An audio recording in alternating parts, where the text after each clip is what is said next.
Welcome, disco enjoying Bigfoots to Big Feets to Geek Salad's retro movie reviews from the Geek Salad podcast. I'm Andy.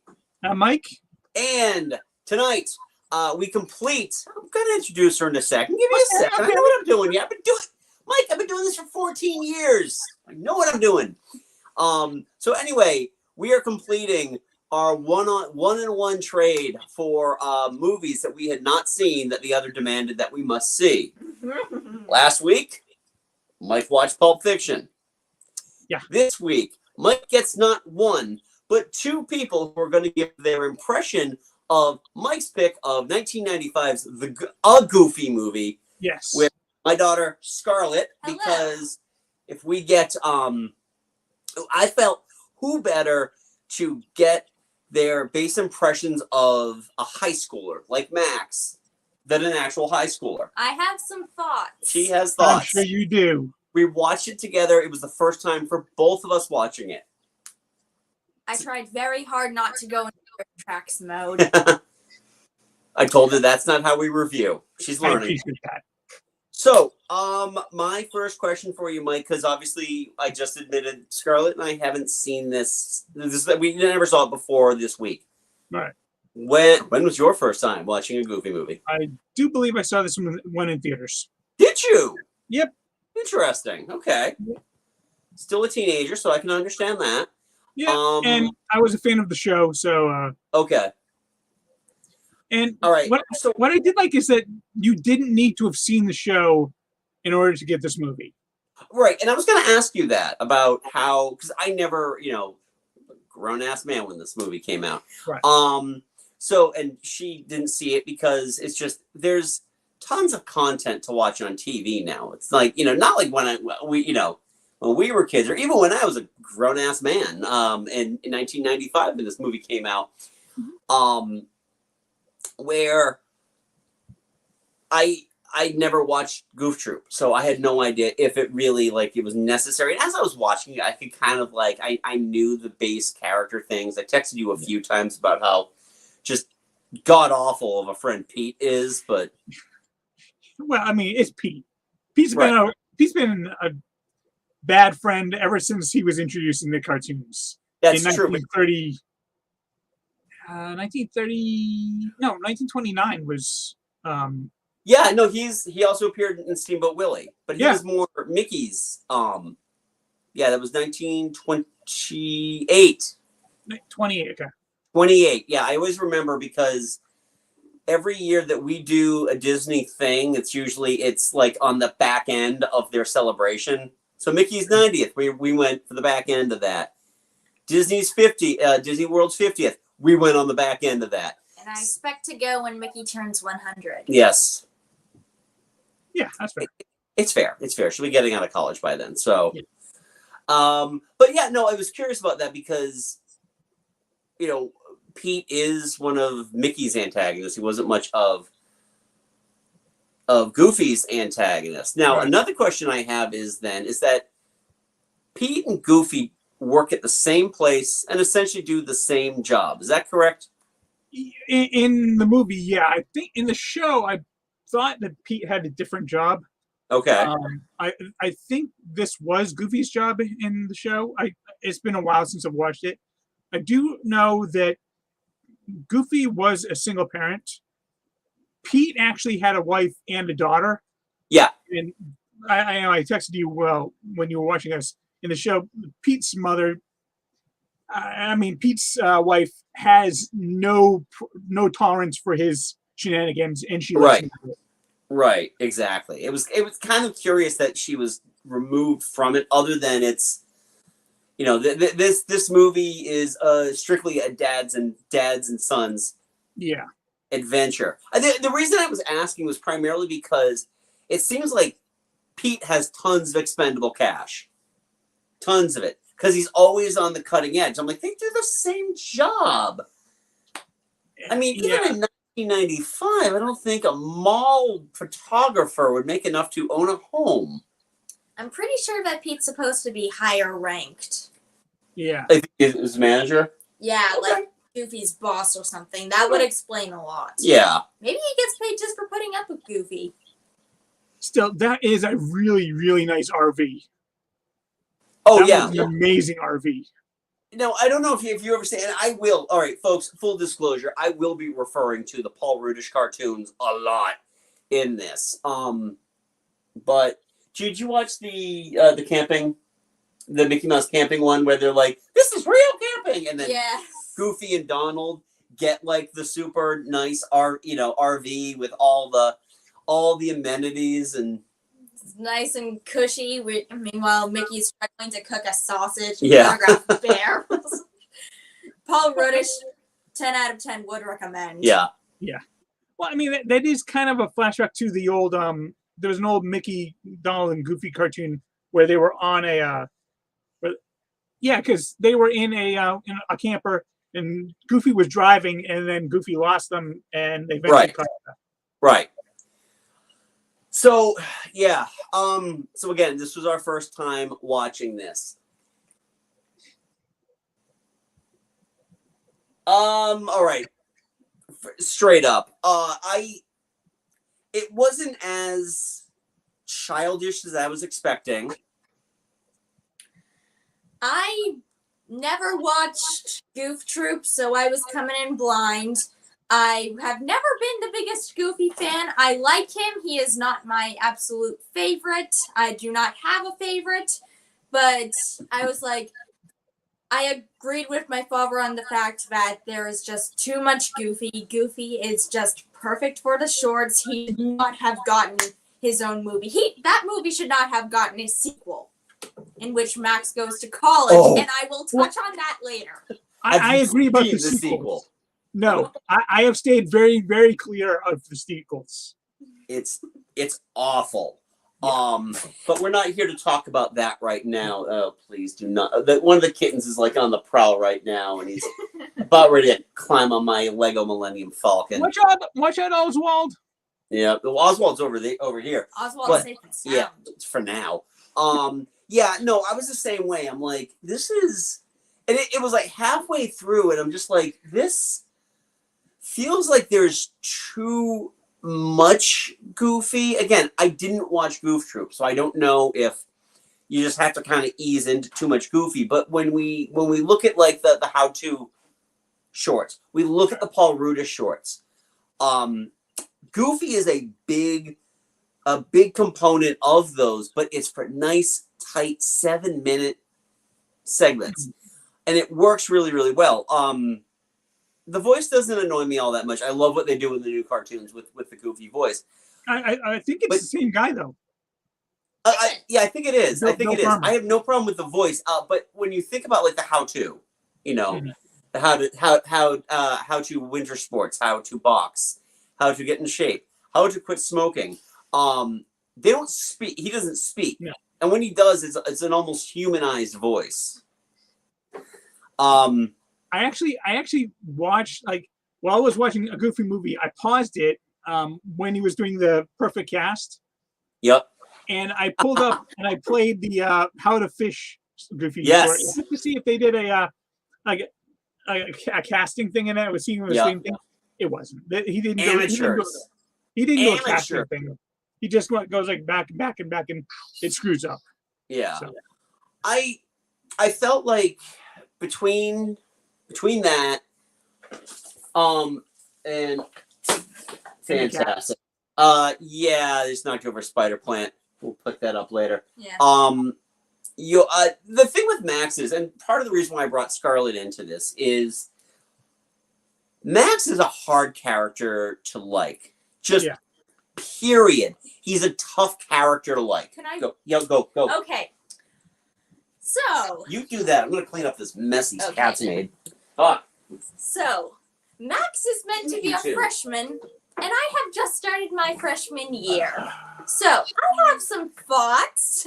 Number one, this kid is trying too hard to fit in, be popular, and yet stand out. That is just not how it works. And you can tell that this was made in the 90s. Oh, yeah.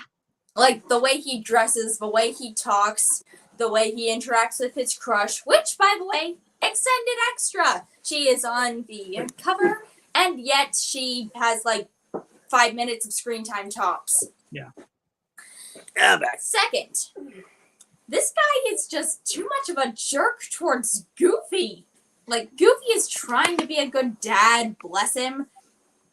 But Max is just like, my dad's gonna embarrass me. I hate having Goofy as a dad. What do you mean we're going on a bonding fishing trip? I don't want to go to a possum concert. I mean, to be fair, that possum pot was awful. And number two. All right, I have to interrupt you for 1 second about that possum place. In the mid-90s, there was almost nothing worse than watching Disney make fun of itself. That was like, oh, I know what they're doing. I know exactly what they're doing. Now, if this were the big animation house, then they would have had a little more tact with it. It would have been way more subtle than the throat throttling that we got with, here's your hats that look like dead possum. Here's all of our weird animatronics. Who's your favorite possum? I wish that we're not aligned. Why do I live in a universe where that is aligned? I would have smacked that possum guy as well. So you can tell that Max wants nothing to do with him. The way he does, he just wants to get in the face. Yeah, why are you talking? The Disney people this is why they don't have their masked characters talk. This is the one time where I actually understood Max. Like, I would smack that guy in the face too. Mm-hmm. Yeah, it's one of those things. It was just like, this is a thing I forgot Disney did back in the day. And also, the very last performance by Pat Buttram before he died. Oh, really? Huh. Yep. He died a few months after this movie came out. Okay. Now, Pat Buttram, did he do any of the Country Bear voices? Because it sounds like he would be a Country Bear voice. I don't know. I know he was in Green Acres. Oh, okay. And he was also the voice of the sheriff of Nottingham in Robin Hood. Oh, okay. All right. Now I know who you're talking about. I know. Got you here, creators, and I got to do things this here. I wouldn't doubt that he was one of the Country Bears in the Jamboree. Probably. So back to you not liking Max. Here's another thing. The reason this plot is a thing is because he wanted to impress his basically non-existent crush. How does he want to impress her? Well, she's having a little viewing party of the town's favorite singer, Powerline, which is basically what would happen if Michael Jackson and Prince had a baby, which was turned into a dog, and then it's Tevin, and that's the thing. It was Tevin Campbell, so you're not far off base. Yes, essentially. Oh, yeah, the coding on that was interesting. That was weird. I texted Mike during the whole thing when Max is doing he's lip syncing to a Powerline song at the school assembly, and everybody is losing their minds over this. And I'm like, did the metal and punk kids blow off this assembly? It is the last day of school after all, because this was Disney in the 90s. There were no metal and punk kids. But back to Max, he tells Roxanne, his little crush. You don't have to quote that. That's her actual name. Yeah. Well, she's so non-existent, she might as well just be. All right. Yeah. So anyway, he says that he knows Powerline, and the reason he can't come to her viewing party of Powerline is because he's going to be upstage with the real Powerline. And he will, blow her a kiss from the stage or something like that. So, he spends the rest of the movie sulking over Goofy wanting to have family time while manipulating his father into taking him to LA so that he can lie and look good in front of a girl he barely knows. Yeah. That's the plot of a movie. All right.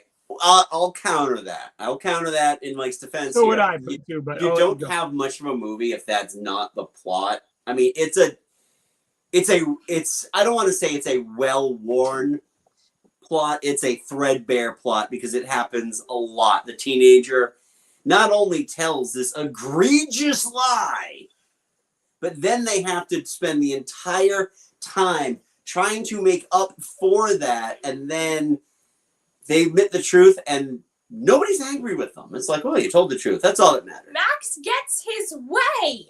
Like, I've heard of this happening before where people get mad at when someone gets a happy ending because they manipulated others and did nothing and still got it. Well, this is that, except Goofy gets mad at him one time and then it's like, well, time to go and help out your girlfriend, Max. Yeah, let's go to LA. I mean, but the thing I do love about this movie though is that it actually gives Goofy more character. I mean, Goofy in all the Paul Reed's cartoons and the old Disney cartoons, he has no character. He's the goofy sidekick. He's got no personality. This one actually made him into a loving father who, he gets legitimately annoyed when his son, he finds out his son lied to him. Right. No, and that's the thing, is that it does do a deeper dive. And again, I'm not familiar with Goof Troop, so I don't know exactly how much of a character they gave him in that. I mean, looking at Goofy as a character, it's almost like the how-to Goofies. If we're just looking at early Goofy, the how-to Goofies were almost a completely different character. Yeah. They even gave him a name, right? George something. I don't know. I know originally he was Dippy Dog. Yeah, no, but they had actually given the character in those how-tos a name. I think it was like George Sneetch or something like that. Oh, I don't know. Sounds like a Dr. Seuss name. Oh, sorry. Yeah. Bless you. But the thing is that, like, I look at this Goofy that appeared in this movie as the one that showed up in like those shorts with Mickey and Donald, like the one in the camper, like the one where they were ghost hunting. You know, the Mickey and the Beanstalk.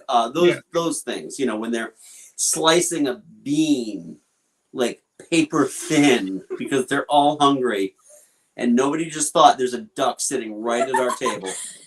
They Delicious duck. They did think about eating the cow, though. So. Well, yeah, not the duck that's sitting right at the table, but Donald the axe. If you had to pick between a duck and a cow, there's a lot more meat on the cow. There's definitely a lot more meat on the cow, but it's like no court in the land would try to convict me, Mickey.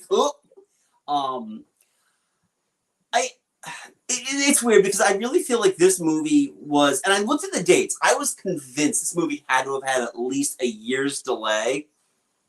It had a 6-month delay, and it's only because I feel like the nature of the character of Powerline is such an analog to Hammer, MC Hammer, who was at this point about a year and a half out of his complete, away from his complete irrelevance. By the middle of '94, the Funky Headhunter had come out, and it was just like, ooh. Hey, but Powerline struck a lot of people's fancy though, because in 2015 they had the 20th anniversary panel at D23 of the Goofy movie, and it was maxed. It was considered one of the most popular panels that year. They had a live performance by Tevin Campbell, and the line was like around. I can vouch for it. I saw the line. It was massive. So, and that's the thing, is that this movie is one of those 90s movies that has got a huge following. I mean, when I put the stuff out on Twitter, every once in a while, someone will do a quote tweet to retweet that we're doing the broadcast or whatever. People genuinely, especially if you are, if they're like your age, Mike, or, a little younger, they genuinely love this movie. This was a movie that came out in the theater. It might have been the first movie they ever went to in the theater, or one of a movie that they remember their parents taking them to, or they bought it the second it showed up on Disney Home Video, and they wore out the tape. It is that kind of movie. And for animation, I referenced the Big House, the Big House of animation earlier.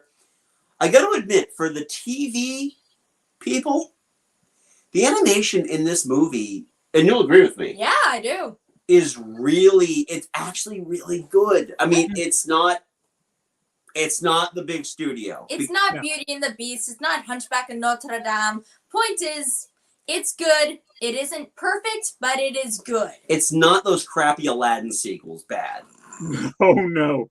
No. Oh, those are Yeah, was really, really awful. and that was that was like all the TV animators. I felt like they pulled in a couple of big wigs. Well, I think that the most janky piece of animation in the entire thing, and I pointed this out to you, and I pointed out to you too, was when they had the one cameo of Mickey and Donald, and I'm like, what's wrong with the way Mickey looks? Well, yeah, they were also on screen for less than 5 seconds. I understand that, but it was an impressionable 5 seconds. In the one song that actually sounds like it came from Disney, everything else sounds like it came from High School Musical. After today, we'll all be popular. After today, la la la la. This is so unrealistic. La la la la. That song actually, I can never I can never hear that song in the same way because it was running through my mind. This song has a different purpose if you think that Max is about to go on a shooting spree. After the day, nope. They can laugh and not going to remember, but they're not going to laugh anymore. No more goof of the week. No more Maxie the Geek like before. I mean, I can't unhear that anymore. I'm sorry. Certainly sounds like a manifesto to me. Now you brought up a good point, Scarlett, about the intentions of it being a musical. Like, share with the audience. Okay, so are like multiple types of musicals. There are jukebox musicals where they did not write the songs; they wrote the story around the songs. There are sung-through musicals which have barely any spoken dialogue, and there are this, which has 6 songs and yet is still called a musical. However, these songs have like more than 10 minutes in between. Sorry, I'm just thinking about the whole if it were a shooting. Sorry, I can't help it. And see, the majority of them don't sound like Disney songs. They sound like they're from a desperately trying to appeal to 14-year-olds teen movies. Like, the closest thing we get to a song that sounds like it's from Disney is the song about road trips. And honestly, I let out a chuckle on that one. Mm-hmm. Like, the whole thing, I'm so happy, I could cry. You know, that's funny. So could I just be out on the open road. Ah! No, in 1995, these songs probably were intended for a high school audience. Probably, yeah. And yet it does not appeal to yours truly. Well, yeah, it's also 27 years ago. I will say, though, and I think the term that you and I came up with was, this is a musical of convenience. The musical numbers only show up when they need to show up, not because this is a musical and we could probably fleshed it out with a couple of more. Because there were times when I'm like, it starts off and I can't remember if I told this to you as I was watching it, but I'm like, oh, I didn't realize this was a musical. I told you that. You probably did. You did. Here is my exact response to the first song. Oh, this is a musical. Like, I like musicals. I love musicals. However, nothing here hinted that this would be a musical. It was like 5 minutes in, and it's like, oh, we're a musical. Oh, yeah. 20 minutes later, we're a musical again. Right. It was kind of like there were big gaps in there that made me think, hey, wasn't John Saxon in this movie? It was a Disney theatrically animated release in the 90s. Yeah. I don't think they had any non-musicals. That's very true. But this one, I just feel like if it could have been more of a musical, or it could have been no musical at all. I felt like one of the bigger knocks about the movie. I've got another much larger knock, which I'll talk about in a minute. I do want to say, though, just for the sake of simplicity, at the end of the day, I think we both enjoyed this. Yeah. It wasn't offensive. It wasn't nearly as like childish as I thought it was going to be, which is good because, again, you think about the extremely goofy movie.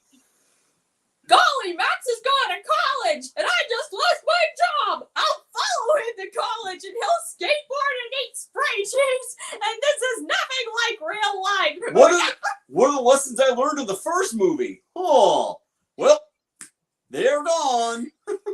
Yeah, Dad, you're embarrassing me. Oh, yeah, I think I forgot about that. I'm not supposed to do that. Yeah, I don't love this movie as much as you love Pulp Fiction. but I do find this movie endlessly charming. It is. I can definitely see that. That's the thing with this movie is like, there are certain movies that are like, I don't feel like anybody, especially huge Disney fans, because let's be honest, we're all huge Disney fans, all three of us. This isn't the movie that we base our identity on. Like some huge Disney fans will base their identity on stuff. It's not that kind of Disney movie. It's definitely got a very loyal fan base, and it's got those people that will be defending it, but not to that point of, well, let's just say anybody who gets upset when you say that The Batman wasn't the greatest DCEU movie. I'm not letting that go. That The Batman was not the greatest comic book movie ever made. Sorry, I'm not letting anyone's going to say that this was a perfect movie. I think everyone's going to say, yeah, it's a flawed movie. But there are very few people that's going to say this is a really, really rotten, awful movie. There's a charm, there's a love to this movie, and right. I'm totally down for that. I feel like if this movie, for some reason, due to budgetary reasons, because they were at the peak gravy train for this. This movie came out months before Pocahontas did, where they finally let a little air out of the tires. This is, for all intents and purposes, this is the animated follow-up to The Lion King. Yeah, this was actually this was made while Katzenberg was still in there. Was still the head of the TV studio. Exactly. Yeah. And it's like, it had, honestly, had The Lion King not been such an enormous success, this could have just seen the direct-to-video release. Yeah. If that had been the case in this what-if scenario of whatever universe we're not in, I still feel like when they rank like the direct-to-video Disney films, this would be way up high. I feel like at the very least, and please correct, you can butt in if you don't agree with me on this, but she will. She's your daughter. In terms of if this were a direct-to-home video release, this would be at as high ranked as you could get when you compare to everything else. I think the only thing that might give it a run for its money is Lion King. 1.5. 1.5. No, wait, Simba's Pride. No, 1.5. Lion King 1.5 is the Timon and Pumbaa one.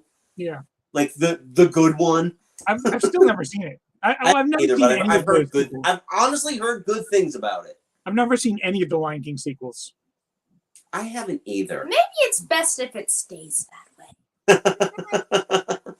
All right, you want to talk about flaws, though.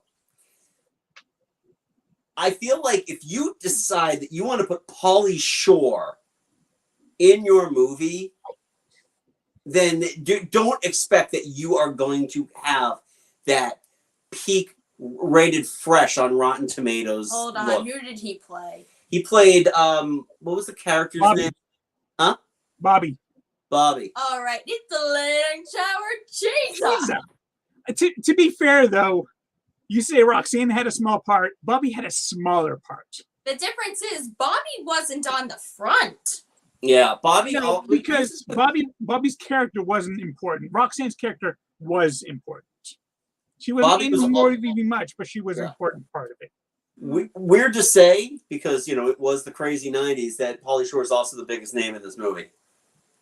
And he did go uncredited. To his credit, he was like, I don't want to be in the credits, but I totally won't do Pinocchio, a true story. Father, when can I leave to do a podcast? I'm like, oh! It's rough. And the other thing that kind of was really off-putting about this movie was it takes place in the land of goofy dogs. Everyone looks like they have human ears. It's weird. Except for Max and Goofy, Pete and PJ. Everybody else, they kind of look like those weird, nondescript animals in the Arthur universe. There's Arthur's an aardvark, there's a bunny, there's a monkey, and then these weird, what are you? What lab did you crawl out of and reproduce out of? Andy, you have seen the Cats movie, haven't you? Oh. I haven't. This one has.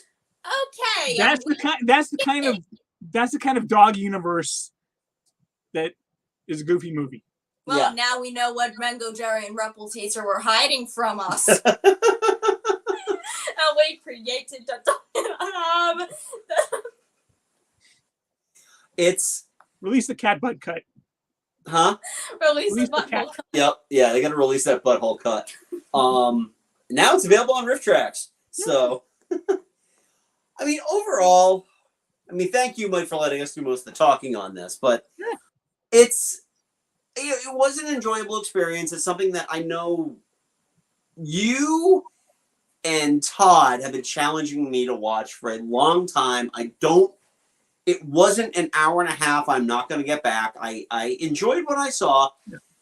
Not to say there weren't issues with it, but even in my favorite movies, I'm going to find something. And, I will say, in Max's defense, he just found out his crush likes him back.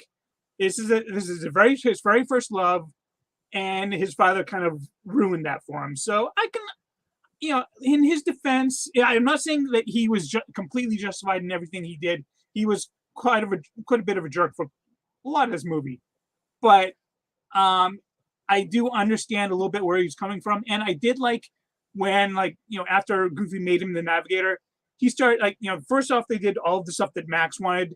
Then he's like, let's do some of the stuff you wanted as well. So yeah, he started bridging that gap with his father. I did like that part a lot.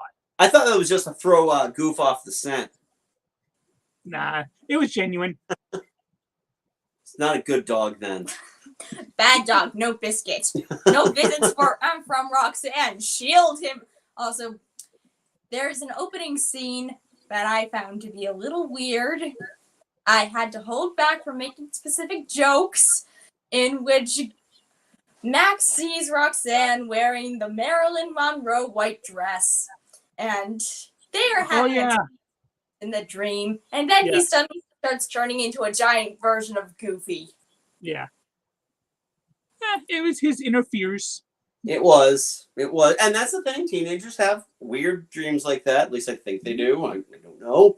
I don't actually remember half my dreams. Okay. Maybe I've dreamed that I'm turning into a horrible Frankenstein monster version of you and my mother. I don't know. I tried not to embarrass you. That'd be very horrific. Have you ever embarrassed me? There we go. I did enjoy this. So thank you for finally finding an opportunity where I couldn't say no. I'll get to it later. Yeah, you made me suffer through Pulp Fiction. You had to watch this. And now you're even, and you can be friends again. Oh, we're still going to be friends. What do you have? Yeah. Oh, man. I don't know what that cat has. The cat. Yeah, the cat. I'm sorry. Sorry, everyone. It's I just saw one of the kittens run in. I think they had something in their mouth. I hope it's not alive. Kitten cameo. Yeah. So, anyway, that was a Goofy... Mike, what else do you have to say about the Goofy movie? I feel like we've dominated the conversation the entire time. I don't really want to stand out, but I'm glad we saw eye to eye about a few things. Bless you. Thank you. And it wasn't that bad. Come on. No, it wasn't that bad. Honestly. No, I mean my jokes. Yeah. The number itself actually wasn't bad. I felt those songs. Just putting myself back in 1995, it felt a little dated. And I love Eye to Eye more than I love Stand Out, but I love both songs. I think they're both fantastic. And quite honestly, it worked better than trying to throw the whole thing with the Bigfoot and Staying Alive. That felt weird. It felt weird.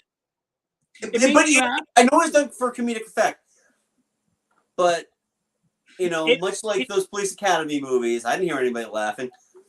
It made me laugh actually when he actually started grooving to Bee Gees, but I'm like, it did feel weird to have an actual pop song in a Disney movie. Yeah, it did and it didn't. What do you have in your mouth? Can you go check on him? Yeah, just give me a second. Thanks. Yep. All right, we'll be back to let her sign off. He's got one of the cats something in his mouth. Went upstairs. All right. Well, let's hope your mother sees it then. Oh, hello. It's the fun of having kittens. So anyway, so that was a Goofy movie. I am glad. Thank you, Scarlett, for joining us. Thanks for giving us your thoughts on it. Eventually, we'll have you back on for another movie at some point. Oh, who knows? How about an extremely goofy movie? No. That is what we bring Kurt in for. The king of the crappy sequels. Yeah. We bring our friend Kurt Smith in on those. I still don't want to watch it though, so no. Yeah, no, that's fine. Even though, as we were wrapping up Goofy movie, it's like, you might be interested. No! No, I'm not. No, I'm not. Not at all. I do not want to watch Max and Goofy have to learn the same lessons. I mean, this movie was fine. The next movie is awful. It's the same plot. Max is going to school. He has a crush on a girl. But now there's skateboarding involved. Goofy embarrasses Max. Max has to learn that Goofy really does love him. They bridge the gap. Max moves on with his life. Didn't they also make a CG Goofy movie? They did a it wasn't a CG a Goofy movie. It was part of a package for Christmas. There was that one is awful, by the way. They had Max coming back, I think, from college, and he had like a long-term girlfriend, and it's the same thing. Oh, my dad's so embarrassing. Oh, I'm sure it'll be fine. Hey, Max, we're putting lights up. Hey, Max, we're making popcorn. I want nothing to do with you, Dad. I'm putting on the scarf you made me and leaving. Yeah, don't want to watch that one either. Yeah, so. That's Mickey's Twice Upon a Christmas. Mickey's Once Upon a Christmas. Very touching. Definitely. It's way better. Yeah, we used to get those on Netflix all the time. They're probably on Disney Plus now, but I don't know. They are. I'd rather just watch Too early to look for anything Christmas. What's that? I'd rather just watch Mickey's Christmas Carol. Okay, which is brilliant. So, which I believe was Bill Farmer's very first time as Goofy. Okay, that's fair. I mean, I could probably do like one of those Dave Down Unders and get an entire story of the history of the voice of Goofy. And no Max. Also, Max in this one was voiced by a child. I forget. Actually, I have it here. Jason Marsden. Okay. Very prolific voice actor, actually. But he was not the voice of Max in Goof Troop. Yeah. He was also Thackeray in Hocus Pocus. Yeah. I believe this actually takes place like a few years after Goof Troop, because Max in Goof Troop, I want to say, is still in middle school. Okay, yeah, that makes sense. He's definitely a child in Goof Troop. As much as I know about Goof Troop, I know that he's a child, not a teenager. Yeah, they had a younger voice to him. Yeah. So anyway, thank you for recommending this one. I appreciate it. Thank you for lending your voice as well. Thank you. So next week we embark on something completely different. We're not doing another Bond series. Don't worry about that. For something completely different. Yes, we are actually going to take 4 Studio Ghibli films, and we're going to specifically Miyazaki movies. Yeah, the Miyazaki Studio Ghibli films, starting with Princess Mononoke. Yep, we're going to start that next week. We'll follow it up with another 3. There might be a week off depending on Mike's California road trip. Because Mike's going to be a Disney California Adventure guy. Oh, we got a quote. Did somebody just... Oh, no. Oh. Usually when you lean in like that, somebody's commenting. No, so, I got some kind of pop-up from Norton. Oh, fun. Yeah. Fun. Yeah. So we're going to be kicking off on that. So you can check that out starting next week. We've got three movies that we know and one we don't know. One we will be putting up a Twitter poll for. That's a great idea. That is a great idea. So, anyway, we want to know, what are your thoughts on a Goofy movie? Did you grow up with this one? Was this like one of those ones where you just wore out the VHS for? Let us know in the comments. Please leave a polite comment below.